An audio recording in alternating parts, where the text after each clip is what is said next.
스마트폰의 보급으로 인해서 불법 촬영이나 딥페이크와 같은 디지털 성범죄가 급격하게 증가하는 추세에 있습니다. 최근에 가장 급증하고 있는 학교폭력 유형 중에 하나가 디지털 성범죄입니다. 안녕하세요. 서울특별시 교육청에서 근무했던 법무법인 해석의 이은신 변호사입니다. 반갑습니다.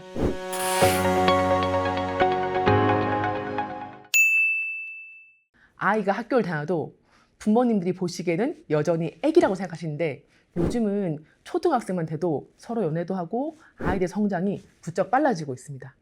그리고 교제 관계에서 성폭력, 언어폭력, 정서적 가스라이팅이나 협박 등의 다양한 젠더 폭력이 나타나고 있습니다. 그리고 스마트폰의 보급으로 인해서 불법 촬영이나 딥페이크와 같은 디지털 성범죄가 급격하게 증가하는 추세에 있습니다.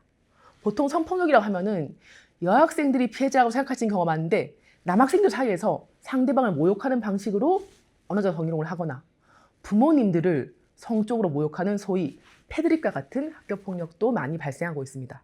법무법인 해석은 한국 최초의 젠더폭력 전문 법무법인이기 때문에 아이들이 호소하는 교제폭력이나 디지털 성범죄 피해 내용을 이해하고 피해 학생이 호소하는 고통을 사소하지 않으면서 실제로 학교폭력이 인정될 수 있는지 형사 절차에서 성폭력 범죄가 인정될 것인지에 대해서 전문적인 해결책을 제시할 수 있습니다.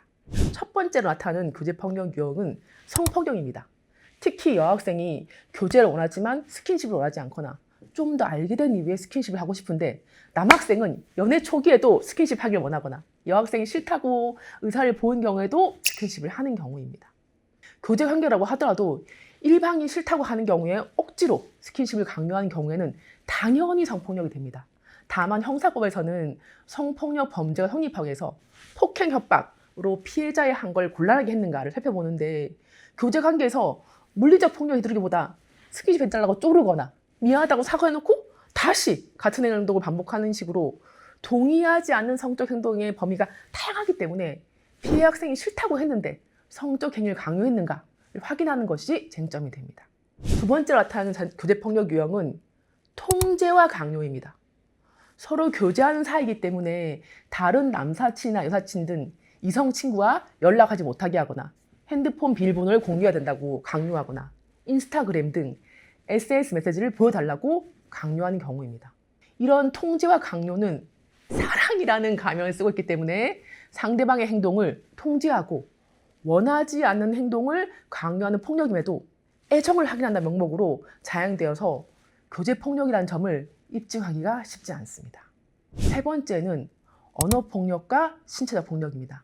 학생 때는 욕설, 비속어를 많이 사용하기도 하고 일종의 또래 문화에서 너무 바른 말만 하면은 샘김 취급받아가지고 따돌림 당하잖아요. 그래서 교제하는 관계에서도 욕설, 비속어 등의 언어폭력을 사용하기도 하고 서로 다투거나 화가 난 경우에 밀치거나 물건을 던지는 등의 신체적 폭력을 가하기도 합니다.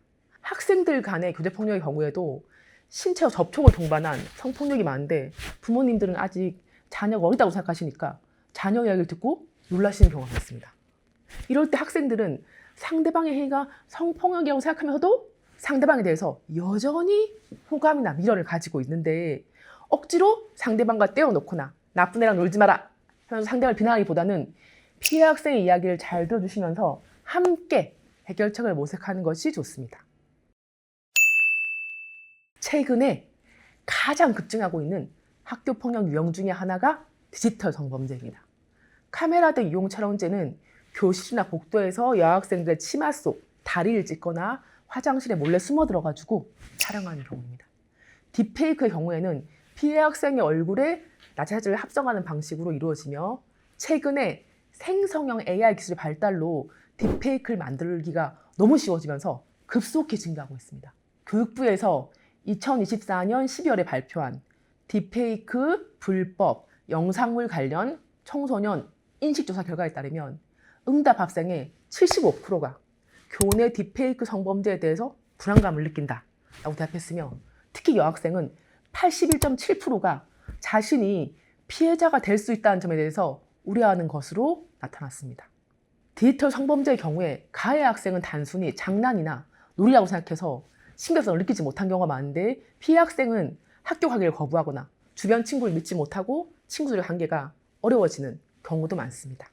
특히 DP의 경우에는 어른들은 진짜도 아닌데 뭐 어때? 라고 생각해서 사소하게 생각하기 쉬운데 성적 호기심이 높고 민감한 청소년기에는 합성이라고 하더라도 자신의 나체 사진이 공개되었다는 점에 여학생들은 매우 큰 심리적 고통을 받게 됩니다.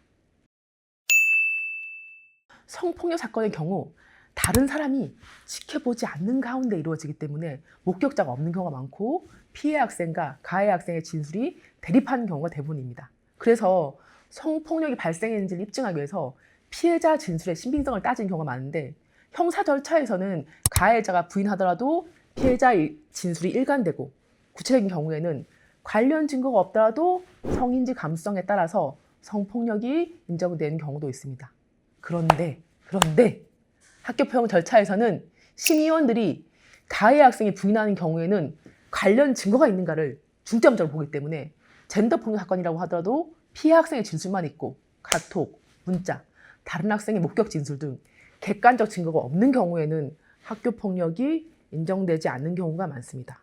따라서 교제 폭력이든 디지털 성범죄이든 젠더 폭력 사건의 경우에는 피해 학생과 가해 학생이 나눈 문자, 카톡, 인스타그램 메시지, 통화 녹음, 단톡방 대화, 사과한 내용, 피해 학생이 다른 학생에게 피해를 호소한 문자, 가해 학생이 다른 학생에게 보여줬다고 하는 딥페이크나 불법 촬영물 등의 관련 증거를 확보하신 것을 최우선으로 생각하셔야 됩니다.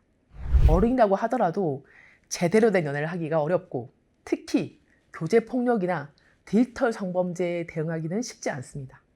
하물며 아직 어린 학생들이 생애 처음으로 만나는 호감을 느끼는 상대가 나한테 폭력을 가할 때 어떻게 대응해야 될지를 알기는 쉽지 않습니다. 아이가 용기 내어 털어놓은 피해 호소를 별일 아니야, 널 좋아해서 그런 거야 하면서 가볍게 지나가거나 어린 녀석이 벌써부터 공부는 안 하고 연애를 하니까 이런 사람 나지 하고 아이를 혼내는 거는 자녀의 입을 영원히 닫게 만들 뿐입니다. 중학생쯤 되면 아이들은 그저 철없는 미성숙한 존재가 아니고 한 사람의 인격체로서 존중해줘야 됩니다. 동시에 또래 문화와 관계를 세상의 전부로 여기는 청소년기 아이들만의 특성을 깊이 이해하고 접근하셔야 됩니다. 그래서 아이의 의사를 존중하면서도 아이이기 때문에 할 수 있는 실수를 보완하면서 학교 폭력 문제를 현명하게 해결하시는 것 좋습니다. 학교 내 젠더 폭력 사건에 대해서 궁금하신 내용이 있으면 이은신 변호사에게 상담을 요청해 주시기 바랍니다. 다음 시간에는 학교 폭력 이후에 소년 보호 재판을 하게 되었을 때 어떤 대응이 필요한지에 대해서 알아보겠습니다. 감사합니다.